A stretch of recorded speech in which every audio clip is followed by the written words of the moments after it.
todo bloqueio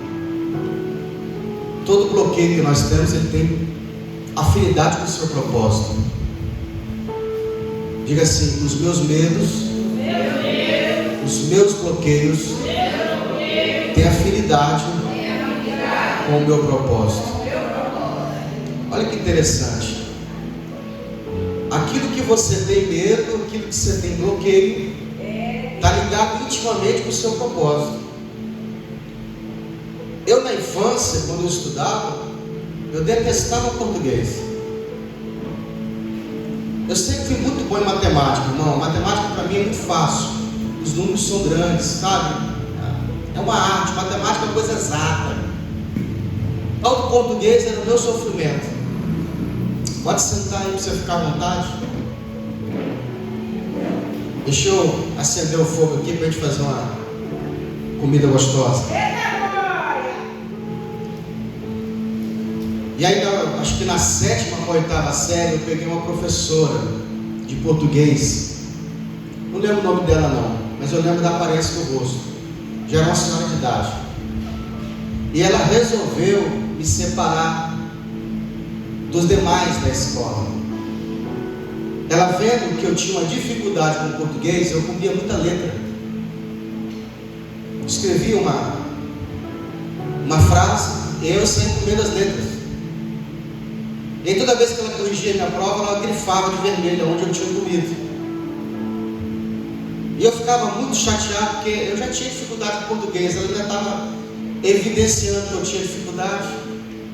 Não gostava dela. E ela resolveu me separar e falou bem assim: ó, eu vou fazer com você um diferencial.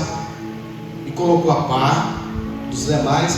Além das disciplinas do colégio, das matérias normais, ela me dava uma tarefa para levar para casa, ela me dava a mais. E ela me deu um exercício extra, ela me deu caderno de telegrafia, e ela me deu livros para eu ler, e eu tinha que dar a ela o resumo do livro. Chamava-se interpretação de texto. Ou seja, eu tinha que ler o livro, eu tinha que fazer um resumo interpretando o texto. Então você que é pregador, deseja ser um pregador, você precisa amar a interpretação de texto. Pastor, o que é a interpretação do texto? É você ler o texto, entrar na história, entender a história e saber contar essa história. Então você vê, eu tinha dificuldade com o português. E sabe quando que eu vim amar o português? Quando eu comecei a estudar a Bíblia. Eu nunca usei tanto dicionário quando eu estava lendo a Bíblia.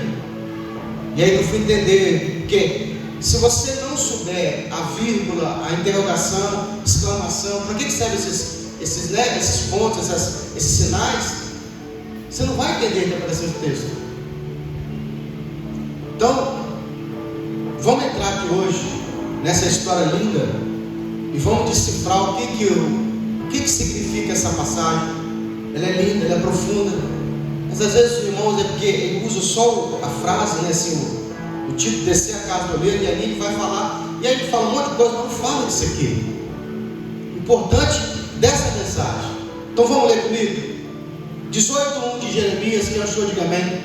Amém. A palavra do Senhor que veio a Jeremias dizendo: levanta e desce a casa do oleiro. E lá eu te farei ouvir as minhas palavras. Então o Senhor, ele aparece para Jeremias e fala assim: Jeremias, levanta, vai até a casa do oleiro, e quando você chegar lá, eu continuo falando com você. Então a primeira ordem de Deus a Jeremias é que ele saísse da onde ele estava, para que ele pudesse ir a um local específico, porque ali o Senhor ia continuar falando com ele. E aqui eu já começo a dispensar a mensagem. Você quer que Deus, muitas vezes Deus ele quer te revelar algo, ele quer falar algo com você, mas Deus precisa mudar o seu ambiente. importante esse lance do ambiente, porque se Deus quer me colocar num patamar novo, se Deus quer me levar para lugares diferentes, muitas das vezes Ele vai precisar mudar o meu ambiente. E às vezes a gente não quer essa mudança. Olha que interessante. Eu estava cheio de mim, porque eu fiquei 15 anos estudando a Bíblia, sentado nesse lugar, achando que eu estava pronto para ser pastor, pelo menos para ser mestre, né? Pelo menos para ensinar a palavra de Deus. E aí quando Deus ele começa a fazer essa obra na minha vida, Ele muda o meu ambiente, Ele me tira de Vila Velha e me leva para onde? Para Carapina. E ali eu precisei ver um ambiente diferente daquele que eu estava acostumado. Que aonde eu estava o quê? Numa zona de conforto. E a zona de conforto, Deus não fala com você. Às vezes a gente quer viver coisas novas, experiência nova. E a gente fala, poxa, não acontece nada diferente na minha vida, eu não vejo nada diferente. A minha vida é a mesma, o meu acordar é o mesmo, o meu deitar é o mesmo. E tudo que Deus quer fazer é algo novo na sua vida. Mas para Deus fazer algo novo na sua vida, Ele precisa fazer o quê? A primeira coisa que Deus precisa fazer é mudar o seu ambiente. Porque novas conexões, ambiente novo, gera ideia nova, gera mentalidade nova. E Deus não pode fazer coisas novas numa mentalidade antiga, ultrapassada. Vai pegando. Então Deus, Ele precisou fazer essa mudança. E quando eu achei que eu voltaria para Vila Velha, porque eu já tinha pegado um pouquinho da experiência de Carapina, o Senhor falou comigo assim, vamos mudar de novo de ambiente? E aí o Senhor muda de novo de ambiente, me traz aqui para Serra, Porto Novo, né? Porto Dourado.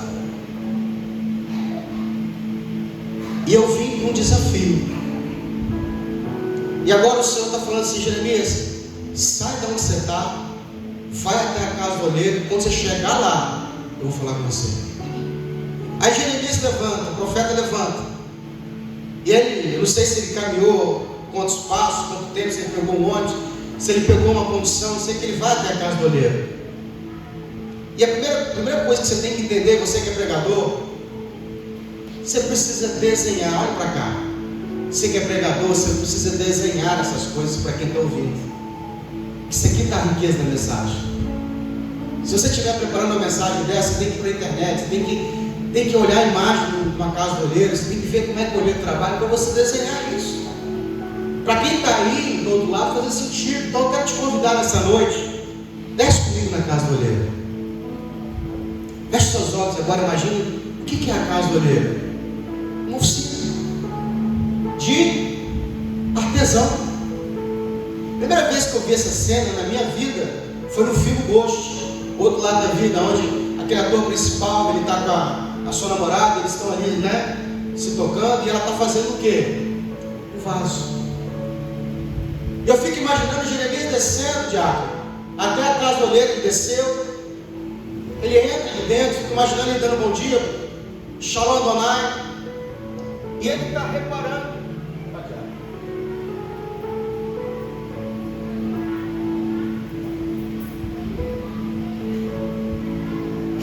Aleluia. E ele está reparando, porque eu fico imaginando que esse olheiro era um homem de sucesso. Eu fico imaginando pelo menos que ele devia ter um estoque de vaso. Diga comigo, ele tinha um estoque de vaso.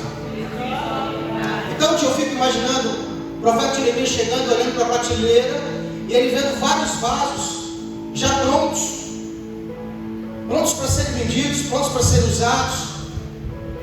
E Jeremias está olhando para os vasos, olha para lá, ele vê um vaso na prateleira, vários vasos assim. A de baixo está vendo vasos diferentes. Eu fico imaginando até que de repente ele já deve ter algum visto, algum vaso daquele na sua própria casa.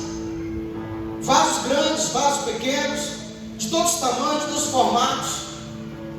E ele está ali intertido, ele está ali deslumbrado com aquele monte de vaso. Alguns vasos já estão pintados, outros estão ainda no lugar lugar separado. E aí o Senhor, a voz de Deus, o Espírito de Deus, vem até Jeremias e fala assim: Jeremias, tira a sua visão dos vasos agora e vai para o oleiro. O que você está vendo, Jeremias? E aí Jeremias olha o olheiro sentado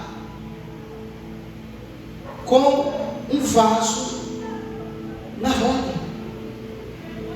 Ou seja, o começo do processo da fabricação de um vaso. E aí o Senhor falou assim: o que você está vendo, Jeremias? Porque essa mensagem, Jeremias 18, ela é uma profecia representada. Pastor, o que é uma profecia representada?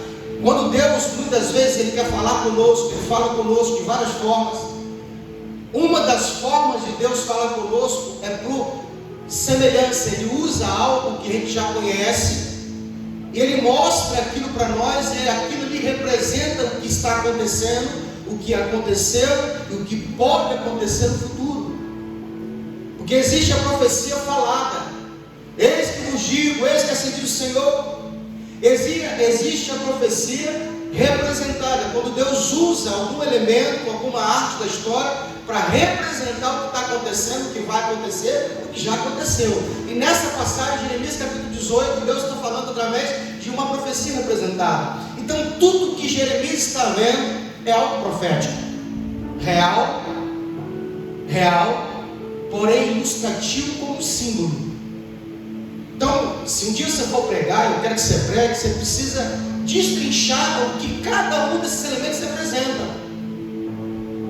E agora Jeremias está vendo o que? O olheiro sentado, uma roda rodando, o vaso, o barro e o vaso sendo moldado, o processo da fabricação de um vaso, o começo de tudo. E nessa profecia, nessa história, nessa ilustração, nessa cena, enquanto o vaso é rodado, porque o olheiro ele vai pedalando embaixo, como antigamente tinha umas máquinas de costurar, que a pessoa pedalava ali e ali a máquina funcionava.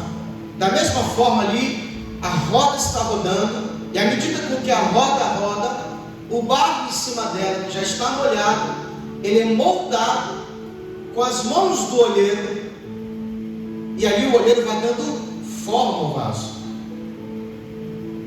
Deus vai falar com ele assim: o que você está vendo? E ele vai dizer: eu vejo o olheiro, o vaso, a roda sendo moldada aqui em vaso.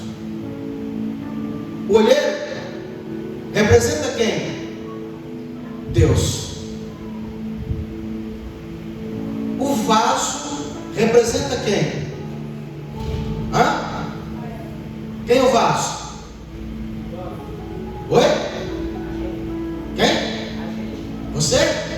Quem acha que o vaso é você? Levanta a mão. Não. O vaso não é você, também não é Israel. O vaso representa o projeto, o propósito de Deus na sua vida. Aquilo que Deus quer fazer com você. Se Deus quer te levantar como pastor, se Deus quer te levantar como missionário, se Deus quer te levantar como cantor, como alguém empresário, representa o sonho de Deus, o projeto de Deus, a intenção de Deus com você. Nós somos o barro. A roda representa o que, pastor? O instrumento com que Deus vai fazer para moldar esse barro até se transformar no vaso. Pode ser a luta que eu passo, pode ser a igreja que eu estou, pode ser as pessoas com que eu me conecto, pode ser o emprego que eu estou vivendo, pode ser o casamento que eu estou vivendo. O vaso, a roda pode ser tudo que Deus vai usar, o próprio tempo, a ferramenta necessária para que Deus dê forma a esse vaso se tornar um grande projeto de Deus. Agora é interessante que na mensagem, Jeremias ele repara que o olheiro ele está inteiramente entregue para se fazer o vaso. Eu não sei você, mas eu que tenho um perfil introvertido, tudo que eu vou fazer, eu fico focado naquilo que eu estou fazendo. Eu nem gosto muito que alguém me me cumprimente, eu não gosto que ninguém me pergunte nada, porque eu fico ali, sabe, entregue naquilo que eu estou fazendo. E assim, Jeremias, ele viu que o olheiro estava o quê? Ele estava entregue, 100% doado, 100% focado naquilo que está fazendo. E assim como Deus também está entregue. E é por isso que nos 10 mandamentos, o mandamento maior é o Senhor: amarás o Senhor teu Deus de todo o teu coração, de toda a tua força, de toda a tua alma. Ou seja, quando você vai se envolver com Deus, você precisa se envolver por inteiro. Porque tudo que Deus faz, Ele faz por inteiro. Deus, Ele não vem para você pela metade. Deus não se revela para você pela metade. Deus não se revela 50%, 70%. Tudo que Deus faz, Ele faz 100%. Por isso que Ele vai dizer: sede perfeito, como o vosso Deus, Ele é perfeito. E perfeição não tem nada a ver com não errar. Tem nada a ver com que eu me entrego. Eu posso fazer alguma coisa que aos olhos humanos pode não parecer bom, mas se eu fiz de interesse de coração, Deus olha e fala: foi perfeito. Alguém pode vir aqui louvar um menino todo fora da hora, todo fora do tom, mas se o coração dele foi perfeito, foi de coração, foi o melhor que lhe deu, Deus fala assim: foi louvado perfeito. Alguém pode vir aqui louvar um menino na maior nota mais poderosa, mas o coração dele pode estar fora daqui, a alma dele pode estar fora daqui. O Senhor falou assim: não aceitei esse louvor, não foi perfeito. Então, uma das coisas que Jeremias está vendo na casa do olheiro é que o olheiro está entregue. Diga comigo: o olheiro está entregue. O olheiro está entregue, 100% entregue. Então, se você vai fazer algo para Deus, faça perfeito, faça com excelência. Agora, uma coisa que eu reparo, e eu reparo nessa mensagem, nessa pregação, nessa passagem, é que no momento que o olheiro ele está fazendo o barro, o vaso,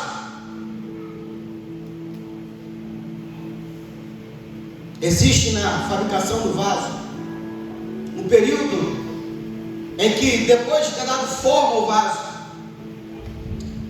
depois que o vaso ele está pronto, é o momento onde o olheiro ele retira as mãos do vaso, para-se a roda. E agora o olheiro precisa esperar por um tempo que o vaso fique quieto, para que ele dê uma pequena seca, ele se seque um pouquinho, ele dê uma cura. Porque se o olheiro pegar ali e for colocar o vaso na prateleira, ele pode quebrar. Então é necessário que esse vaso, por um tempo, ele fique ali quietinho, e aí ele vai secando, até o momento onde o olheiro pode mover. É assim. Só depois que ele passa por essa primeira cura, ele vai para a segunda cura, que é onde ele fica na prateleira, e aí depois ele vai para onde? Ele vai para o fogo. E essa parte do fogo é a última parte, onde o vaso ele vai sendo formado, e aí depois ele pode ser comercializado. A Bíblia diz que no momento onde o olheiro está fazendo o vaso, a roda está rodando. Eu quero que você imagine. Eu vou desenhar, eu vou pegar aqui e você vai desenhar somente. Está o olheiro entregue, está botando a mão no vaso, pegou o barro uniforme, o barro não tem forma nenhuma. De repente o olheiro pega a água, molha o barro, vai dando ali uma massa, vai fazendo uma massa, de repente a roda começa a rodar, e agora o olheiro vai fazendo o vaso conforme o que bem parecer. E ele vai dando forma, aí ele vai desenhando, vai tirando, vai limpando, vai polindo. A Bíblia diz que Deus manda com que Jeremias repare que no momento onde o olheiro tira as mãos do vaso, o que acontece com o vaso? Ele se derrama, ele se derrete, ele cai, ele se desmancha. E Deus ele chama a atenção de Jeremias acerca de quem? Que na mensagem representa realmente a nação de Israel, mas para nós o texto de hoje representa cada um de nós. Tem pessoas que elas querem ser usadas por Deus. Tem pessoas que elas querem que Deus use ela. Mas para Deus usar, existe um tempo, um processo na minha e na sua vida. Existe um processo onde eu deixo Deus me moldar. Existe um processo onde eu deixo Deus fazer de mim o que Ele quer. E tem muitas pessoas que quando Deus está trabalhando na vida dela, na vida dele, ele se derrete, ele se desmancha, ele não fica firme. É uma ofensa que destrói, é uma palavra que derrama. Então Deus não pode passar a mão, ele se desmancha. Presta atenção que na mensagem Deus fala assim: o que aconteceu com o vaso que o oleiro estava fabricando, Jeremias? Jeremias fala assim: o vaso se derramou na mão do oleiro. Como que pode Deus usar uma pessoa que não fica firme, irmão? Como que Deus pode usar um cantor, uma pregador, uma missionária, que Deus não pode tirar os olhos dele e ele faz o quê? Te desarma. Sabe aquela pessoa que tem que estar em cima dela? Tem que estar do lado, tem que estar pegando no colo, tem que estar sempre falando com ela. Se não adular, desanima, para de andar. Essas pessoas nunca vão experimentar grandes coisas de Deus, enquanto não aprender que eu preciso ficar firme, mesmo quando Deus não está tomando conta de mim. E é por isso que Deus, por um período de tempo, ele entra em silêncio, ele tira a mão. Pode perceber que Jesus ele fica 3 anos e meio com os discípulos, mas depois da morte e da ressurreição, Jesus se ausenta deles. A presença de Jesus fica um pouco meio que afastada dos discípulos. E por que isso? Porque Jesus precisava saber se aqueles discípulos, aqueles apóstolos, a qual ele deu um treinamento de 3 anos e meio, seria capaz de ficar firme quando ele não estivesse presente. Tudo que Deus precisa de mim e de você, para te usar, para me usar, é saber o quanto você suporta a pressão que a roda roda na sua vida. Às vezes a roda vai girar, e às vezes a roda vai parar. Às vezes Deus está falando, Deus está prometendo, Deus está cumprindo, Deus está agindo, e às vezes a roda parou. Pastor, o que significa a roda parar? Não tem profecia, não tem sonho, não tem revelação, nada está acontecendo. Você fala: Deus esqueceu de mim, Deus não fala mais comigo, mano. Os porcos parecem que se fecharam. Ei, a roda parou. É o tempo que Deus precisa para saber se você pode ir para a segunda fase. Mudança de nível. Glória a Deus. Quando esse barro, que não é vaso é um projeto, depois dele pronto, ele se derrama na roda. O que o olheiro precisa fazer? Ele precisa verificar se tinha muito barro ou se o barro estava com qualidade. E aí ele liga de novo a roda começa a girar, começa de novo um novo ciclo na minha e na sua vida, uma segunda chance, porque Deus está nos dando uma segunda chance. Deus te dá a terceira chance, Deus te dá a quarta chance, Deus vai insistindo conosco. Vamos de novo, pega firme esse ano. Mas o que deu errado? Eu errei, eu caí, eu não consegui ficar firme, eu não consegui negar as tentações deste mundo. Tudo bem, vamos para a roda de novo, não desanima não. E aí de novo a roda começa a rodar. O olheiro, ele faz de novo o quê? Ele introduz a mão no barro, e ele começa a modelar de novo esse vaso. Talvez é necessário que quando o vaso estiver pronto, o olheiro coloca um pouquinho de barro.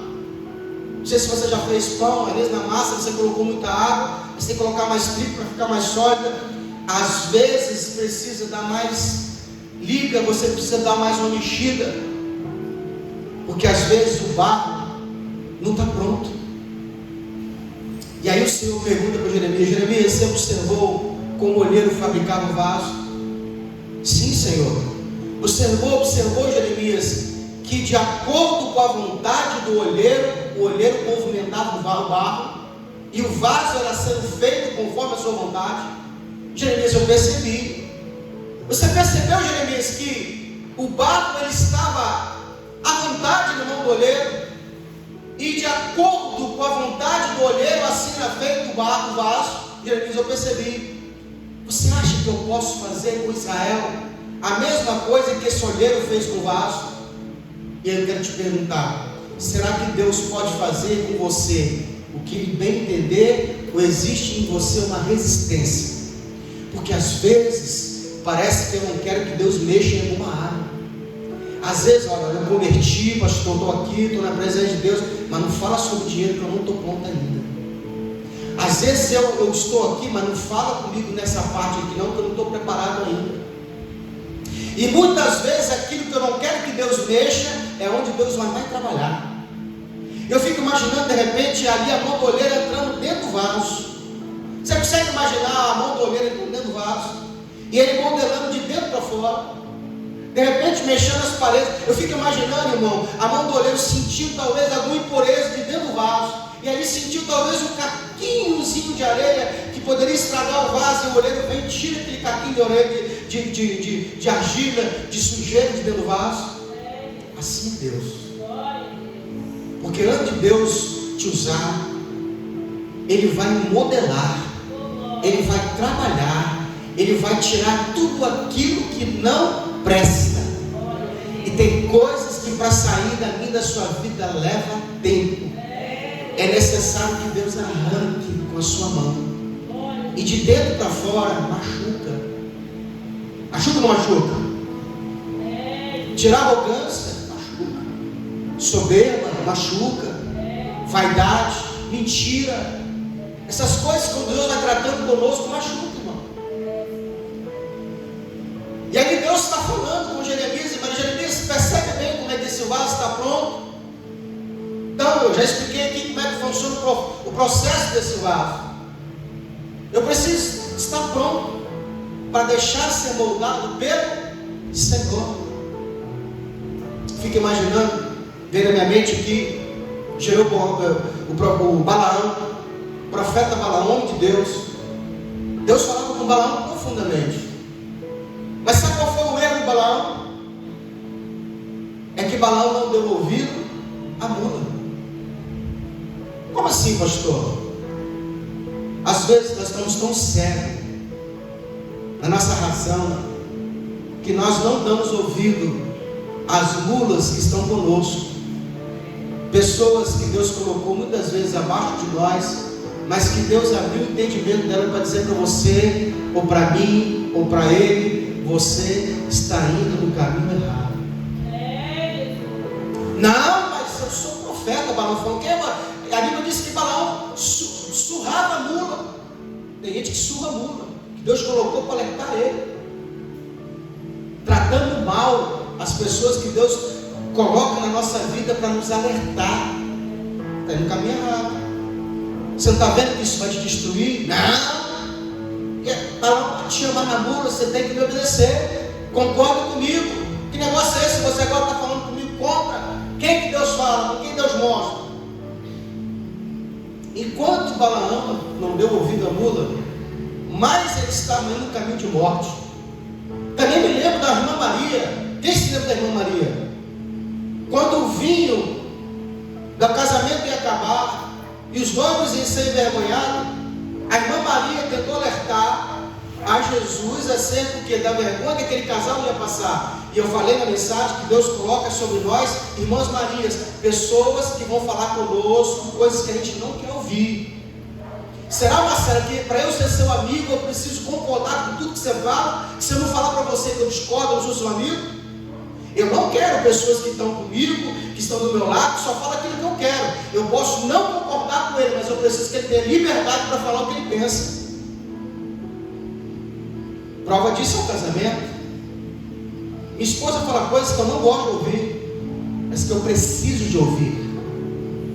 E muitas vezes Deus fala comigo coisas que eu não quero, por meio de profeta, por meio de mula. Quem são as mulas, pastor? Pessoas que a gente acha que não é de Deus, né?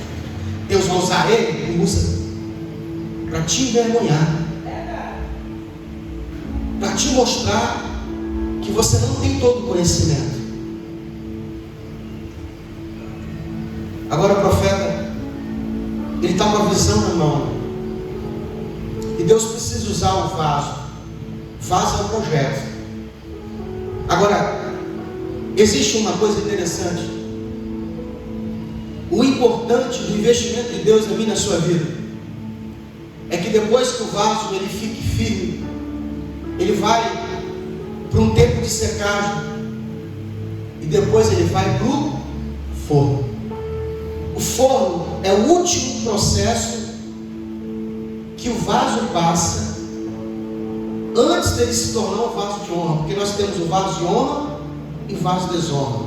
O mesmo olheiro faz vaso de honra e vaso de desonra.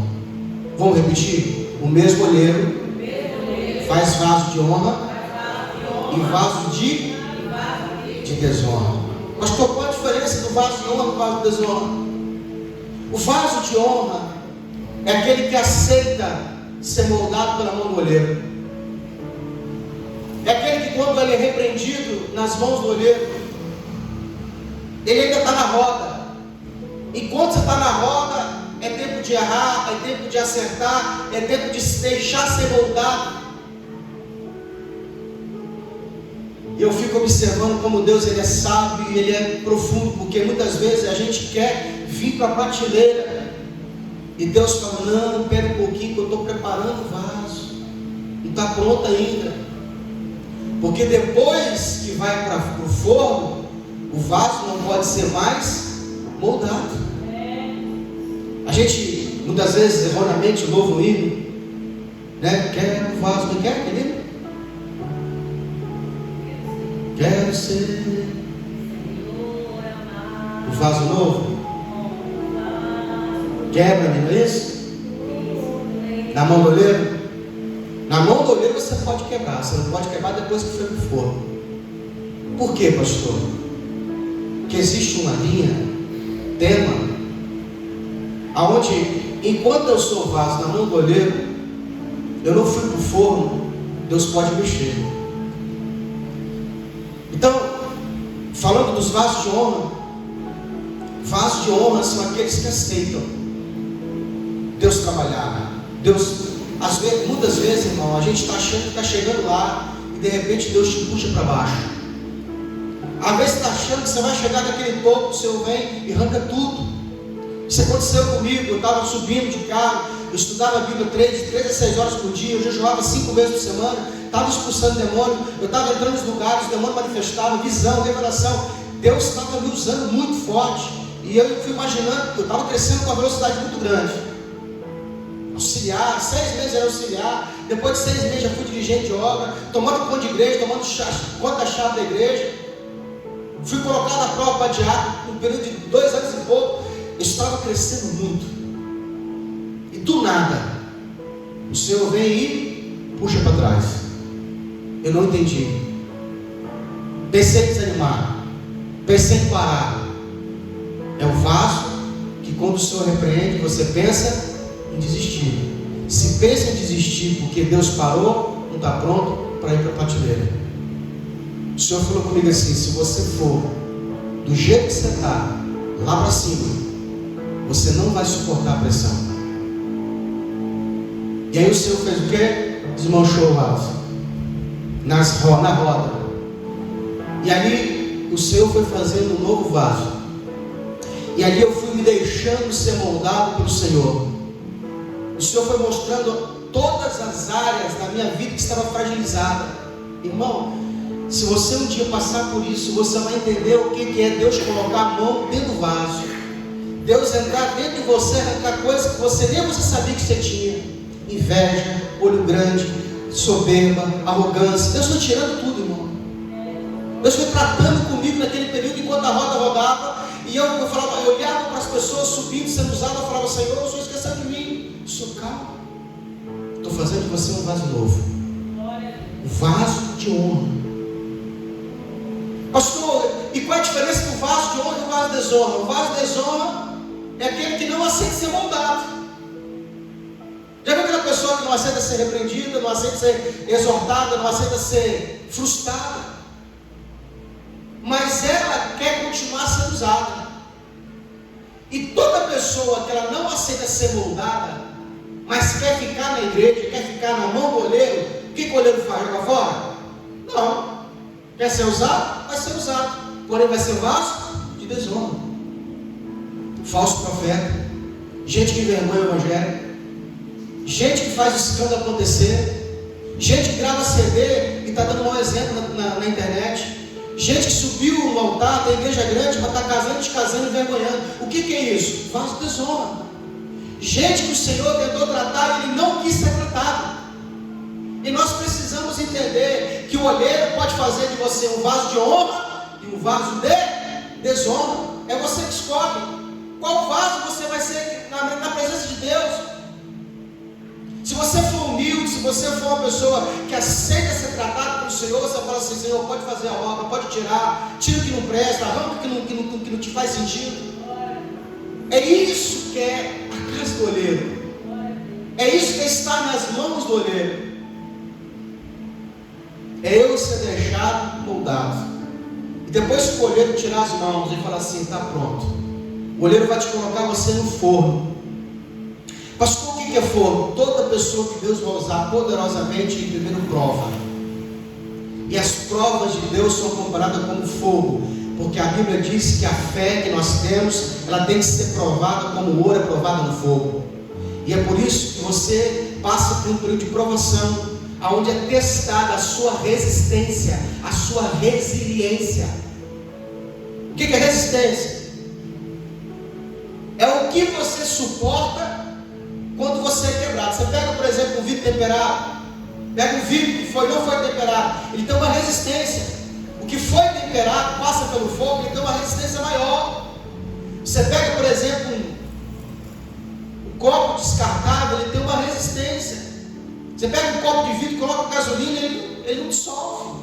Mas você pega um copo descartável, coloca gasolina, ele faz o quê? Ele desloca.